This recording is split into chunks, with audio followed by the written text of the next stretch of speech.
গণিত প্রকাশ দশম শ্রেণী। আজ আমরা শুরু করছি কোষে দেখি 14 অর্থাৎ অংশীদারি কারবারের 16 অঙ্ক থেকে।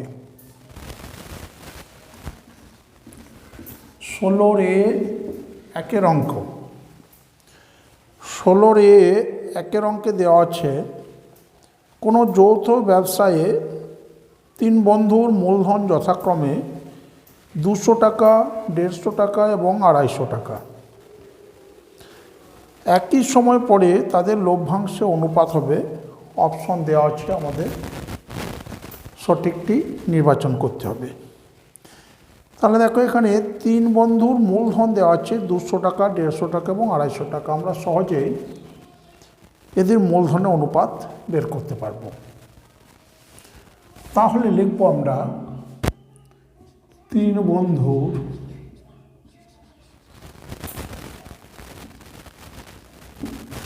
মূলধনের অনুপাত।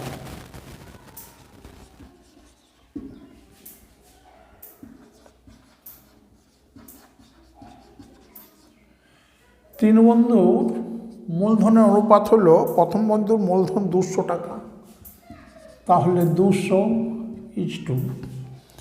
দ্বিতীয় বন্ধুর মূলধন আছে 150 টাকা, তাহলে 200:150। তৃতীয় বন্ধুর মূলধন আছে 250 টাকা, 250 সমান আমরা 0 কাটলো 20:15:25। 5 দিয়ে ভাগ করলে আমরা পাবো 4 5 20, 3 5 15, 5 5 25। এখন দেখো, বলা হয়েছে একই সময় পরে তাদের লভ্যাংশ অনুপাত হবে। যেহেতু 3 বন্ধুর মূলধন একই সময় ধরে ব্যবসায় নিয়োজিত আছে, সুতরাং এক্ষেত্রে মূলধনের অনুপাত এবং লভ্যাংশের অনুপাত একই হবে। অতএব আমরা মূলধনের অনুপাত পেলাম 4:3:5। তাহলে যেহেতু একই সময় ধরে মূলধন ব্যবসায় নিয়োজিত রয়েছে, সুতরাং এদের লভ্যাংশের অনুপাত হবে 4:3:5। অতএব লভ্যাংশের অনুপাত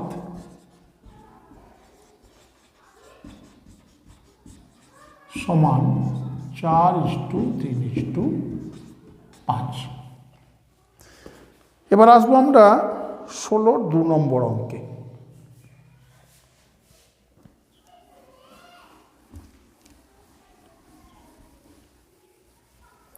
16 2 নম্বর অঙ্কে দেওয়া আছে শুভেন্দু ও নৌসাদ যথাক্রমে 1500 এবং 1000 টাকা দিয়ে একটি ব্যবসা শুরু করে 1 বছর পরে ব্যবসায় 75 টাকা ক্ষতি হলে শুভেন্দুর ক্ষতি হয়। অপশন দেওয়া আছে, আমাদের নির্বাচন করতে হবে। এখানে দেখো, শুভেন্দু এবং নৌসাদের মূলধন দেওয়া আছে 1500 টাকা এবং 1000 টাকা, এবং উভয়ের টাকা একই সময় ধরে খাটছে। সুতরাং এদের মূলধনের অনুপাত এবং ব্যবসায় যে ক্ষতি হয়েছে সেই ক্ষতির অনুপাতও সমান হবে। তাহলে আমরা লিখি শুভেন্দু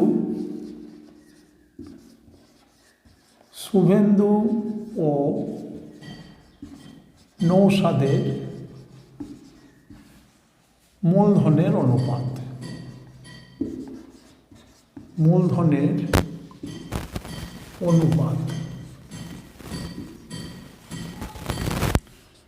শুভেন্দুর মূলধন আছে 1500 টাকা, তাহলে 1500 নৌসাদের মূলধন আছে 1000 টাকা, সমান হল 15:10। 5 দিয়ে ভাগ করলে আমরা পেলাম 3:2। এখন দেখে 1 বছর পরে ক্ষতি হয়েছে 75 টাকা। তাহলে যেহেতু উভয়েরই মূলধন একই সময় ধরে খেটেছে, সুতরাং মূলধনের অনুপাত এবং লাভ হলে লভ্যাংশ অনুপাত, এখানে ক্ষতি হয়েছে, ক্ষতির অনুপাত একই হবে। অতএব আমরা লিখি এদের ক্ষতির অনুপাত ক্ষতির অনুপাত হলো 3:2। মোট ক্ষতি হয়েছে, মোট ক্ষতি সমান 75 টাকা। আমাদের বের করতে বলা হয়েছে শুভেন্দুর ক্ষতি হয়, তাহলে শুভেন্দু, অতএব শুভেন্দুর ক্ষতি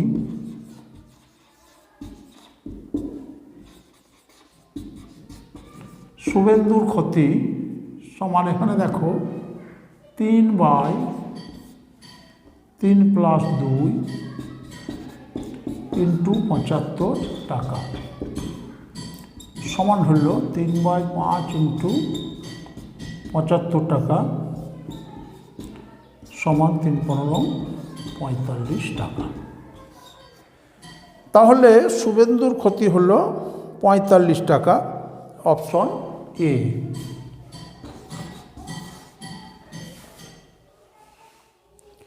এবার আসবো আমরা 16 নম্বর অঙ্কে।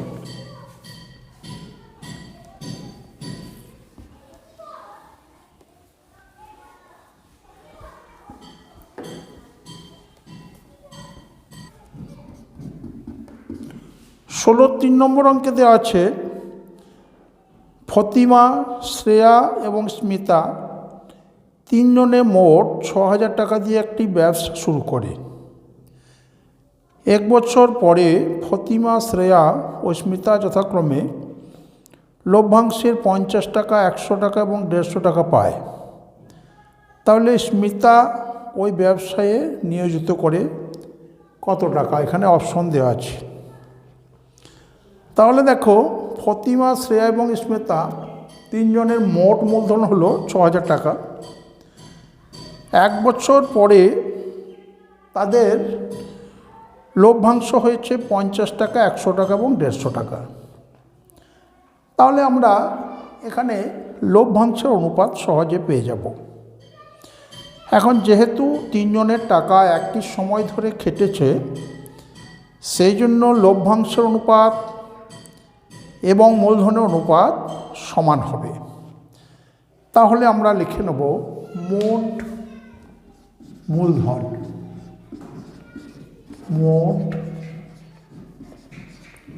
মূলধন, সমান 6,000 টাকা। মোট মূলধন হলো 6,000 টাকা। ফতিমা, শ্রেয়া এবং স্মিতার লভ্যাংশের অনুপাত, তাহলে ফতিমা, শ্রেয়া ও স্মিতার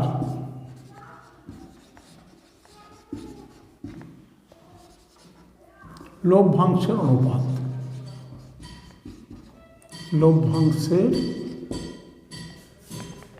অনুপাত,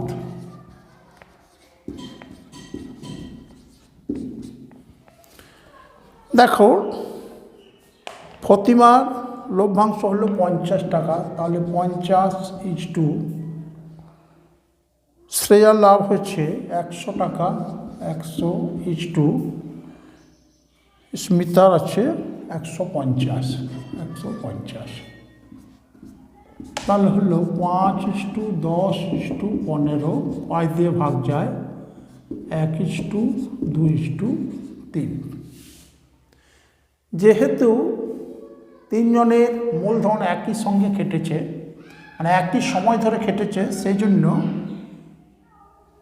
লভ্যাংশ অনুপাত এবং মূলধন অনুপাত সমান হবে।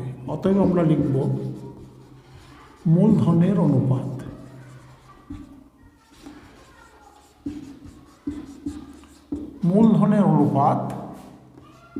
এবং লভ্যাংশ অনুপাত সমান, তাহলে 1:2:3।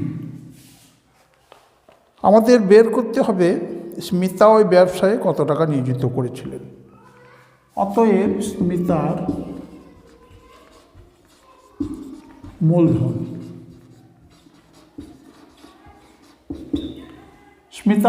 দেখো আমরা পাবো 3/1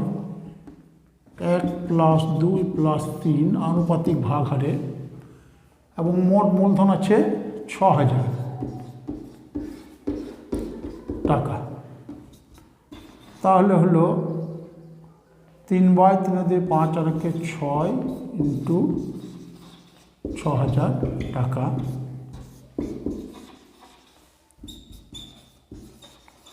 সমান 3,000 টাকা।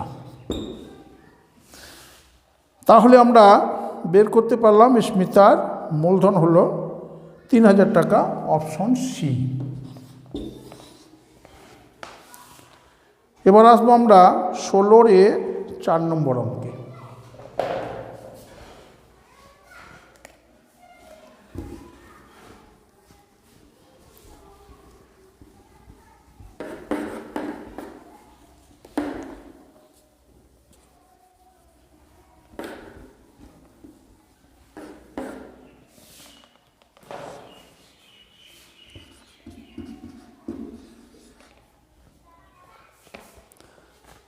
চার নম্বর অঙ্কে বলা হয়েছে অমল এবং বিমল একটি ব্যবসা শুরু করে।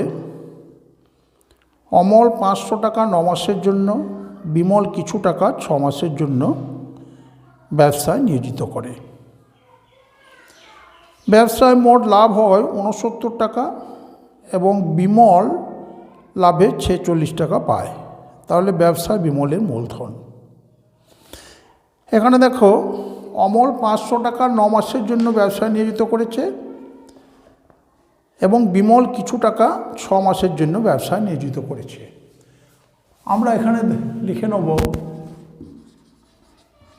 অমলের 1 মাস হিসাবে মূলধন, 1 মাস হিসাবে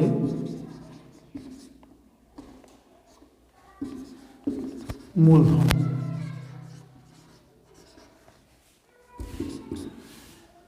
অমল এখানে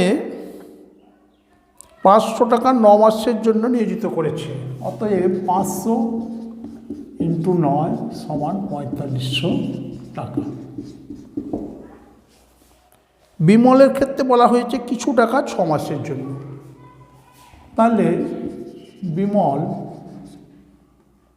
বিমলের 1 মাস হিসাবে মূলধন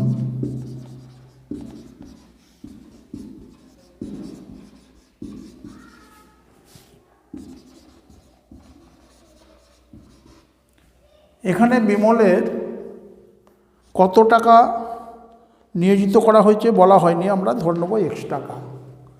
তাহলে লিখব x × 6 মাসের জন্য, সেজন্য 6 দিয়ে গুণ হলো 6 টাকা। x হলো বিমলের মূলধন।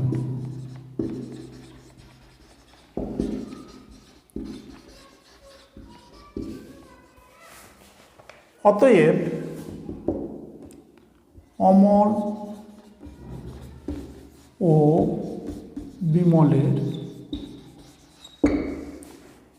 মূলধনের অনুপাত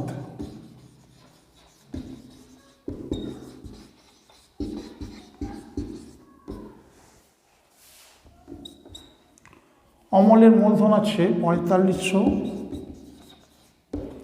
ইস্টু বিমলের মূলধন আছে 6x। এখন বলা হয়েছে ব্যবসায় মোট লাভ হয়েছে 69 টাকা এবং বিমল পেয়েছে 46 টাকা। তাহলে আমরা লিখব বিমলের লভ্যাংশ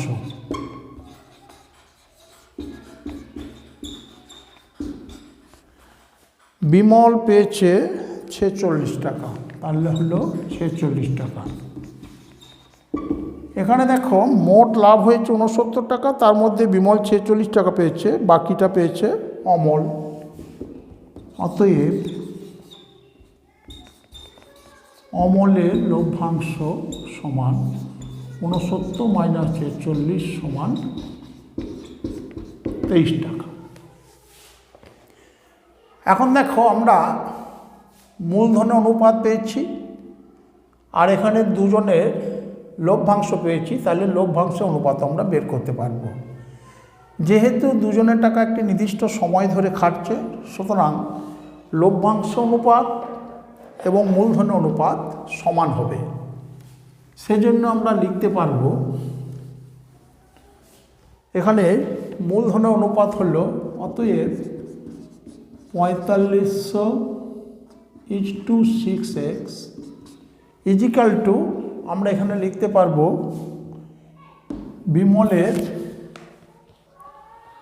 বিমল পেয়েছে 46 টাকা, তাহলে অমল পেয়েছে 23 টাকা। 23 ইজ টু 46 বা 4500 বাই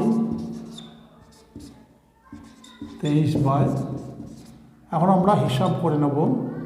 3 2 6, 3 15 45, এখানে 23 2 46, বা আমরা পেলাম 2x ইজিক্যাল টু 2 ইন্টু 1500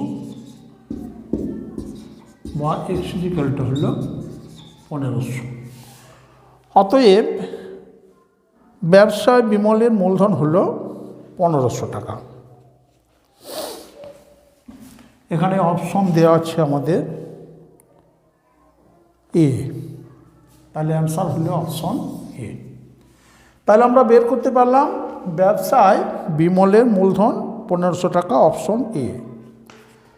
এবার আসবো আমরা 16-5 নম্বরে।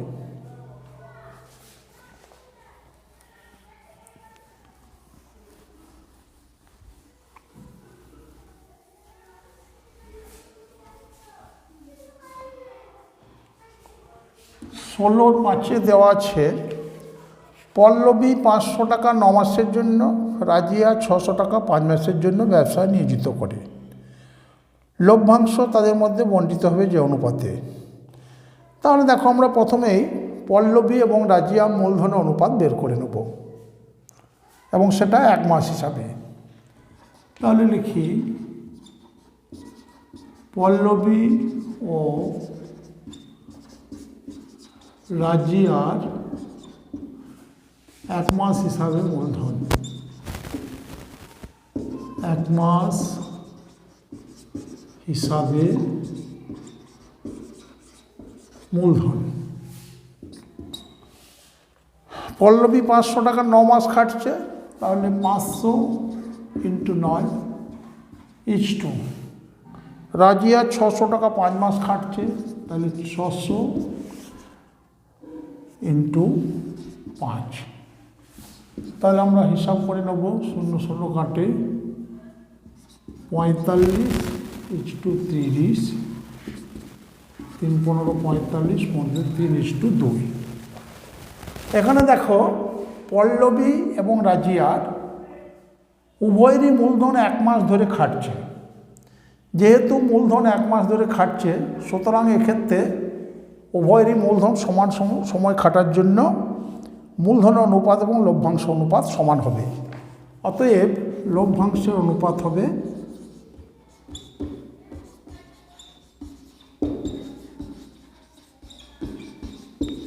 সমান মূলধনের অনুপাত 3:2। এখানে অপশন হবে এ।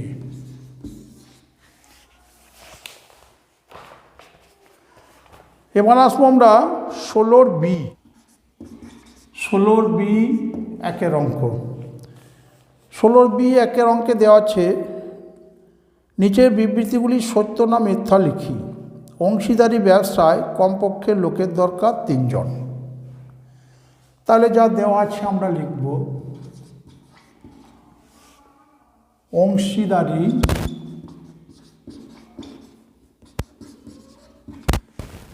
অংশীদারি ব্যবসায় কমপক্ষে লোকের দরকার, কমপক্ষে লোকের দরকার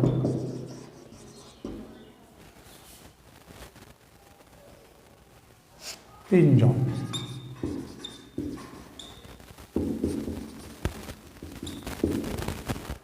আমাদের দেওয়া আছে, ভুল না ঠিক আমাদের লিখতে হবে। এখানে দেওয়া আছে অংশীদারি ব্যবসায় কমপক্ষে লোকের দরকার 3 জন। যেহেতু অংশীদারি ব্যবসা, সুতরাং একজনে হবে না, সেটি একক হবে। তাহলে অন্ততপক্ষে 2 জন হলে তাদের অংশ থাকবে, অর্থাৎ অংশীদারি ব্যবসা হবে। কিন্তু আমার সমস্যা দেওয়া আছে অংশীদারি ব্যবসায় কমপক্ষে লোকের দরকার 3 জন, তাহলে বিবৃতিটি হবে মিথ্যা। এখানে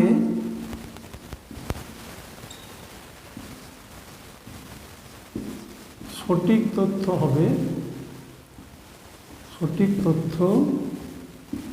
হবে 2 জন, অতএব বিবৃতিটি মিথ্যা।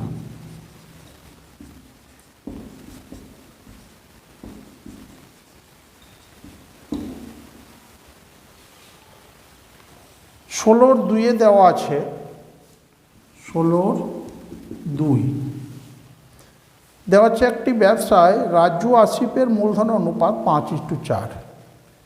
রাজু মোট লাভের 80 টাকা পেলে আসিফ পায় 100 টাকা। এখানে দেখো একই সময় ধরে খাটছে, সুতরাং রাজি আসিফের মূলধন অনুপাত এবং লভ্যাংশ অনুপাত সমান হবে।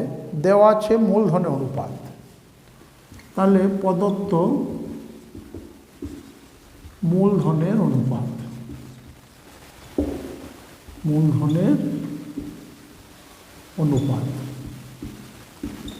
সমান রাজু আসিফ 5:4। আবার লাভের অনুপাত মানে লভ্যাংশের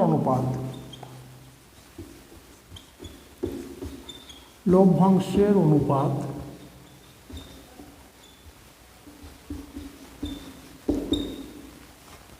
রাজু দেওয়া আছে 80 টাকা এবং আসিফ পায় 100 টাকা, তাহলে আমরা লিখব 80:100,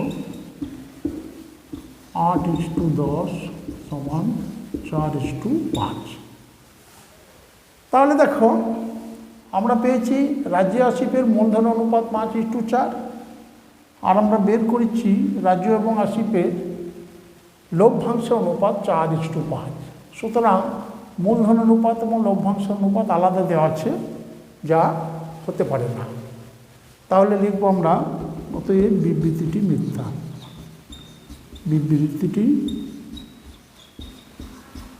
মিথ্যা। এবার আসবো আমরা 16C।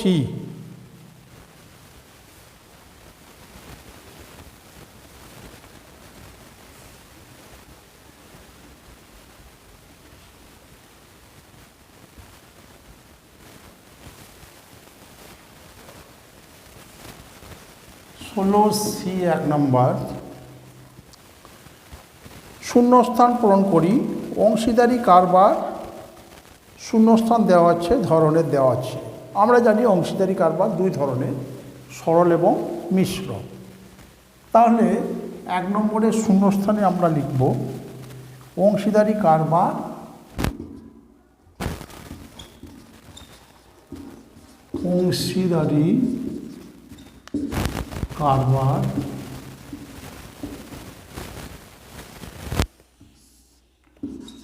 দুই ধরনের।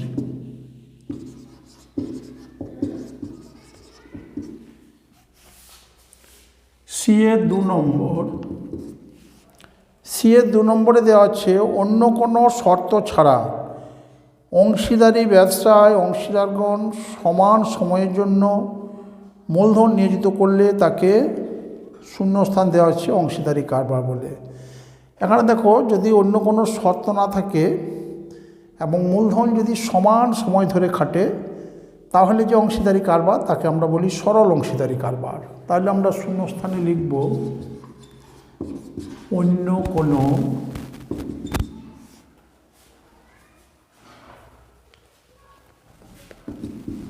তাকে সরল অংশীদারি কারবার বলে।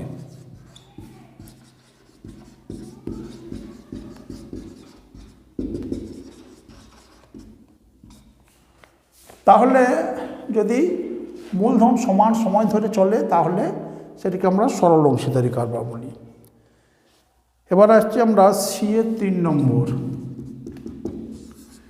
সি এর 3 নম্বরে দেওয়া আছে অন্য কোনো শর্ত ছাড়া অংশীদারি ব্যবসায় অংশীদারগণ ভিন্ন ভিন্ন সময়ের জন্য মূলধন নিয়োজিত করলে তাকে শূন্যস্থান দেওয়া হচ্ছে অংশীদারি কারবার বলে। এখানে দেখো ভিন্ন ভিন্ন সময় হলে তাকে আমরা মিশ্র অংশীদারি কারবার বলি। তাহলে লিখব আমরা অন্য কোনো তাকে মিশ্র অংশীদারি কারবার বলে।